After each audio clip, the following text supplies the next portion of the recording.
بسم اللہ الرحمن الرحیم۔ السلام علیکم۔ یہ قصہ حضرت محمد صلی اللہ علیہ وسلم کی محبت اور ان کے معجزات کی ایک واقعہ پر مبنی ہے۔ خلافت کے دنوں مدینہ شریف میں ایک آدمی نے حضرت محمد صلی اللہ علیہ وسلم کے پاس آ کر اپنی مشکلات سنائیں۔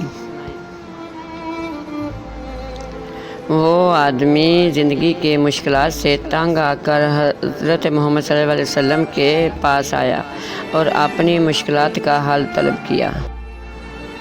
حضرت محمد صلی اللہ علیہ وسلم نے اس کے دل کو آرام دیا اور اس کے مشکلات کا حل تلاش کیا۔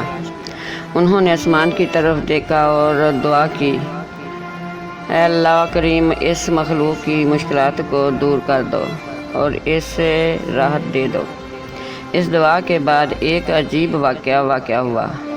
ایک عمارت کا کونا تھا جو زلزلے کی وجہ سے گر گیا، اور اس کا آغاز اس آدمی کی مشکلات کے حل سے ہوا۔ عمارت کی ٹھوک میں کچھ دنوں تک اس آدمی کے لیے روزی بنی رہی اور اس نے اپنی مشکلات کا حل پایا۔ یہ واقعہ حضرت محمد صلی اللہ علیہ وسلم کی دعاؤں کی قوت اور ان کی محبت کی علامت ہے۔ اس کے ذریعے اللہ کی مدد اور معجزات کی حقیقت ظاہر ہوتی ہے کہ حضرت محمد صلی اللہ علیہ وسلم کی محبت کی بن پر کچھ بھی ممکن ہوتا ہے۔